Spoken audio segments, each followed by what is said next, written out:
Hey sis, welcome to Fulfilled with Isimemen, the podcast for high-achieving women of color who want career success and life fulfillment God's way. Here, we trade pressure for peace, performance for purpose, and hustle for a Holy Spirit-led strategy. Today, we are talking about what to do when you cannot stand your current job and you feel stuck, and how to take this valley season you're in and turn it into a victory. Now, if your job sucks right now, good. And I mean it. Look, this might be the job that you prayed for, but it no longer fits. Your boss might be petty. They might be micromanaging you. Work might feel like spiritual warfare sometimes. You wake up on Monday mornings, you feel dread. Your team has changed. The organization has reorged for the fifth time. And honestly, you're over it. It no longer looks like the role that you prayed for or that you wanted. Or you may have simply outgrown it because you are becoming that girl, right? Work might even feel beneath you at this point, and you're grateful, but you can't deny how you feel, and you're just not happy. You feel stuck. I want to shift your perspective just a little bit because the season you're in, how you're feeling right now is not punishment, it's preparation. And if you know how to use the valley time correctly, you will come out victorious. You will come out with strategy, with strength, and ready for your next level. Because here's the thing, the next that you desire, that next level dream, that next level salary, that next level feeling of fulfillment, that next level role, that next level version of your life demands a level of character, demands a level of you that you are not yet at. How do you become that person? How do you get the reps in and the practice in order to become that person? It's here in the valley. And if you miss this valley season, you might find that you push your dream further out. You push getting those goals further out. Why? Because God's not going to give you what's going to crush you. He's not going to give you what you're going to fumble. He's not going to give you what's going to actually mess up your life. So he's going to allow you to be in a place where you get trained up. The issue is that many of us miss our incubation seasons. It's not just babies that get incubated in the womb for a season before they come out. It's not just seeds that get put in the ground, covered with dirt, buried, right? And then sprout out, transformed, full of fruit. It's us too. But if we do not recognize our valley seasons, we waste them. And you have to understand that God has you in this place and he's watering you. He hasn't lost sight of you. Some of you feel like God's forgotten about you. He's forgotten about your dreams. He's forgotten his promises, or he does not hear your prayers. He does. But he needs you to know that he is preparing you and that where you are right now, you need to squeeze and get every single thing out of it so that you can be everything necessary for your next season. I had a client who was in the nursing field and she could not stand her job. She was so good at what she did, but she was over it. So she came to me, worked with me, and fulfilled, got super clear on her gifts, her talents, her strengths, what she does better than anyone, built the mindset of a woman who could have a rich, fulfilling life, who could make the money she wanted, who could have a role that fit her gifts and her talents and her strengths. And so we did all the work and she begins to position herself in the marketplace. She starts to network. And long story short, she lands a role. She lands a dream role with dream benefits, a six-figure role with great work-life balance. I mean, this is a role that she absolutely loved. But it was in the valley while she was at that job, she learned these skills that she became the woman that could step into that next role with strength, with purpose, with confidence. And she didn't waste her valley. She could have spent time in her valley gossiping. Woe is me, my life sucks. No, it was in the valley that she became the woman that landed that next six-figure role that she absolutely loved. We see the same thing with Joseph. Oh my goodness, Joseph in the Bible. Go read about him, Genesis about 37 to 50, and you will be shocked. If you haven't read it before, please read it. If you read it before, read it again. Joseph is the epitome of turning valleys into victories. Why? Because Joseph was gifted, prophetic, and called. He knew he was called to do mighty and incredible things from a young age. So, of course, it would shock him when his brothers sold him into slavery, when he spent time in Potiphar's house, and even when he spent time in the jail. So, literally, we see Joseph going from pit to Potiphar's house to prison. And in each space, and in each time, what did Joseph do? Joseph rose up in his character, in his calling, and served and showed up in that valley at his best. It's crazy to see that Joseph was literally the best prisoner in the prison. They literally made him the leader. Let me find the verse. Genesis 39:21. But the Lord was with Joseph in the prison and showed him his faithful love. And the Lord made Joseph a favorite with the prison warden. Before long, the warden put Joseph in charge of all the other prisoners and over everything that happened in the prison. The warden had no more worries because Joseph took care of everything. The Lord was with him and caused everything he did to succeed. The Lord owned the outcome. Joseph showed up and did his part. And what did he do? He showed up in excellence.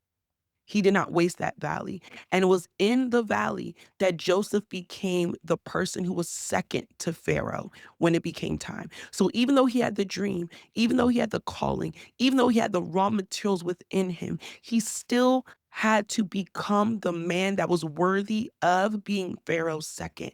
And that didn't just happen because God put something on his life. He worked what was in him. Does that make sense? He took the raw materials and he put it in the ground and he watered it. He let the sun hit it and it grew into something. So you might be feeling that thing in you. I am called to greatness. I am called to make a difference. I'm called to be in a role that is high and mighty, doing great things over many people, called to purpose, all these things.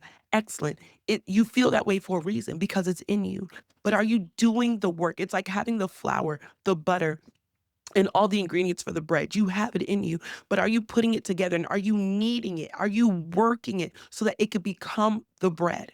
Because it doesn't just become bread because you have a calling on your life. It doesn't just become the raw ingredients that you have in you. Don't just become the thing. Doesn't just become bread because you know you're called to have bread. No, you have to knead it. You have to put it together. You have to do the work so it produces.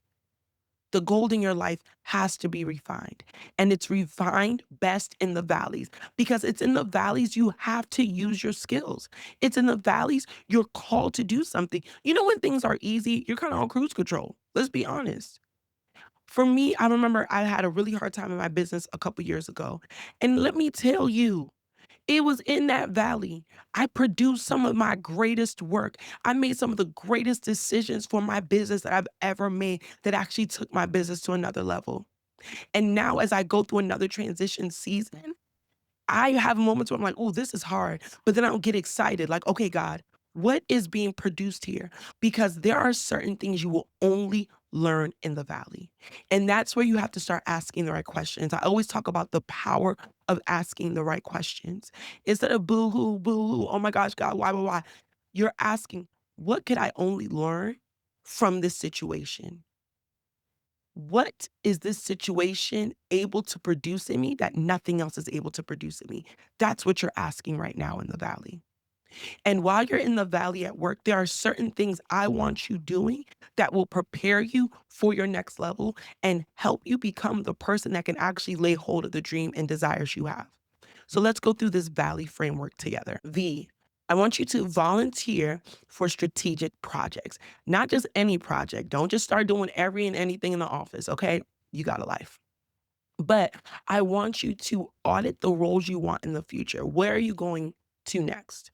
And then I want you to think about 3 skills that you do not yet have, but need in order to get that role. Then I want you to pitch projects to build those skills. Look for holes in your company. Whether it's cross-functionally, you get on another team, you connect with another team, and you present a possible project, and you do this on your own time, and it's a help to them and a blessing to them, but it's a blessing to you even more. And you are now be able to put that project on your resume and you're now able to say you have those skills. And I want you to keep track, keep a value log, keep track of the projects you're initiating, keep track of the things you're owning, keep track of the skills you're garnering.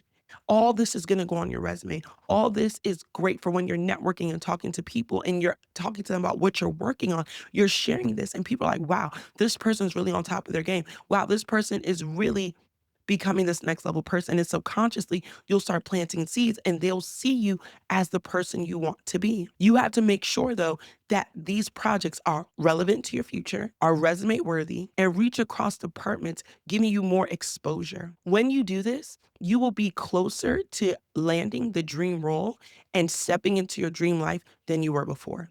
Next is A, amplify your influence whether or not you have authority. So you might be a director listening to this, or you might be middle-level listening to this, or hey, you might be out of the game and be entry-level in listening to this. You want to amplify your influence. How do you amplify your influence? Very easy. Think about the 3 C's: competence, connection, and credibility. Competence, doing your work and doing it very well, doing it excellently. Connection, building rapport, connecting with people within your organization and outside of your organization. And then credibility, actually keeping your word. What do people say about you? What is your personal brand within your company and outside your company? You can amplify your influence in multiple ways. Amplify your influence by connecting with people on different teams and at different levels in your company. You can actually take a mentee under your wing and train them. You can actually train a peer on something.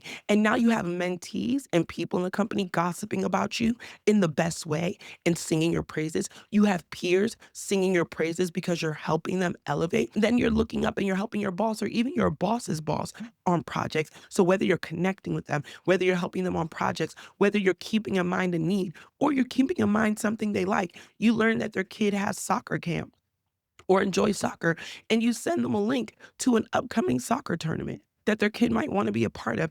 That builds influence. I'm telling you, that builds credibility because it shows you pay attention. It shows you care about people. It shows that you care about things outside of yourself. Influence is earned when no one is really looking, but then it matters the most when everyone's eyes are on you.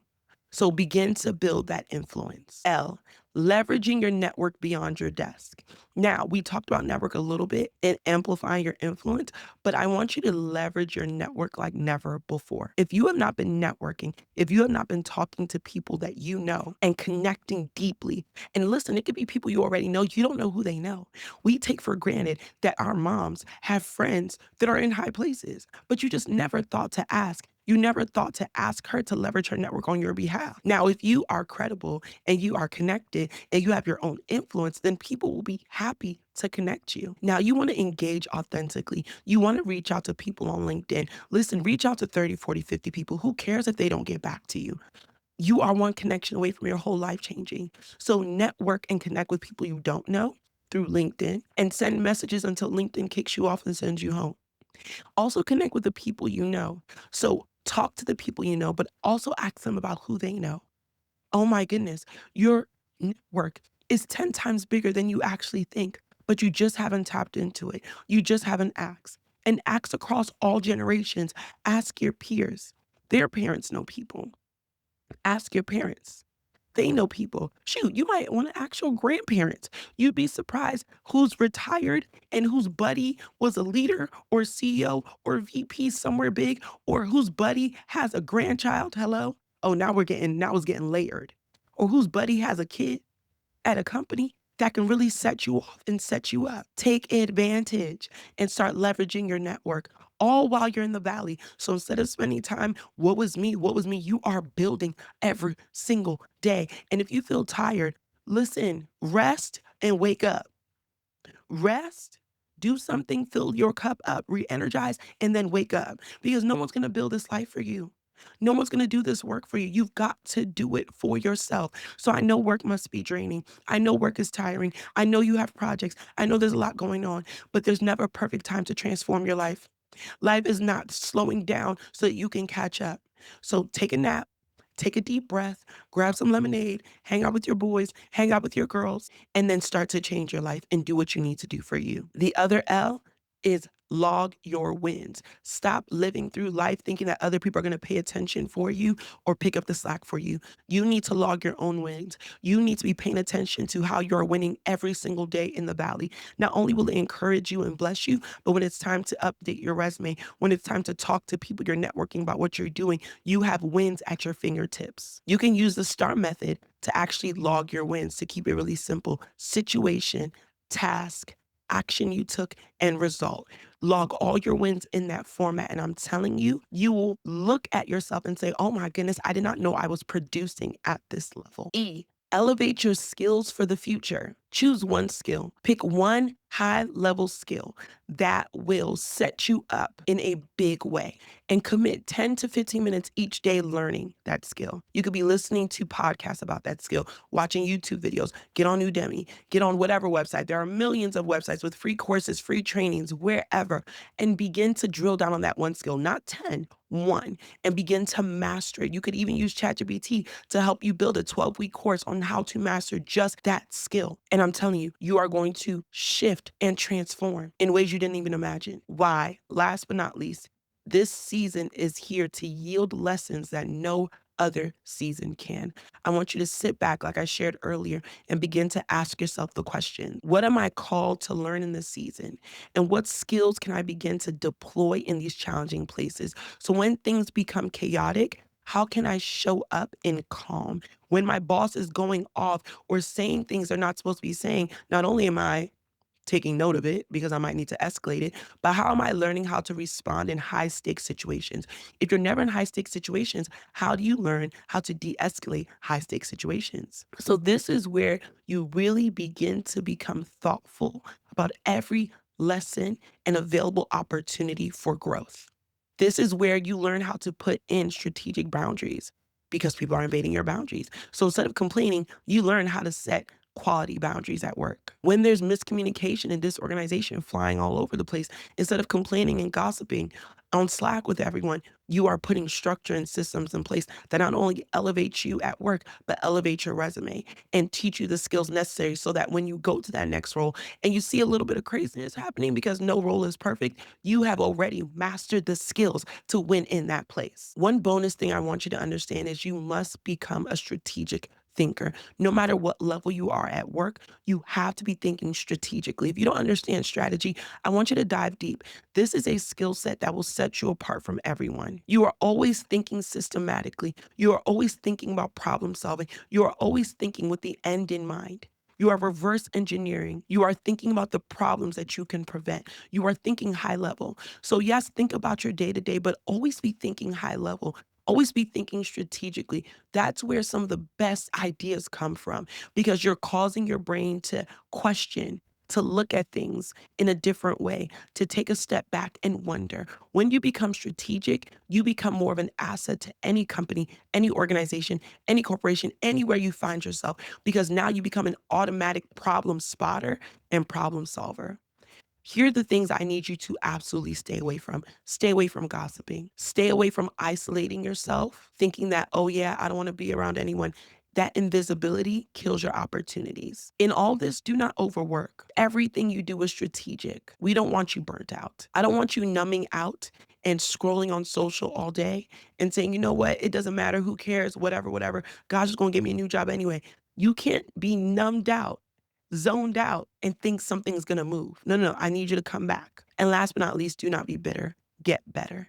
It's easy to be bitter. It's easy to sit and complain. What I need you to do in this season is get better and level up in a way you never even thought was possible. Genesis 50:20 is an incredible verse. This is where Joseph sees his brothers, the people who sold him into the pit, and he's now second to Pharaoh, and he's now feeding his family because there was a famine. Again, if you have not read the story, go. It's so good. It says, you intended to harm me, but God intended it for good, to accomplish what is now being done, the saving of many lives. Essentially, what the enemy meant for evil, God turned around for good. I know right now is hard, and I want you to know I see you and I hear you. I've talked to hundreds of women who are going through what you're going through right now. But what I want to encourage you to do is not to waste this season and not to waste this moment, to use this season to create the foundation for your greatest season. This season is soil. This place is preparation. And if you are faithful in this season, you will reap a harvest greater than anything you thought was possible. Because truly in the valley is where the victories are won. Until next time.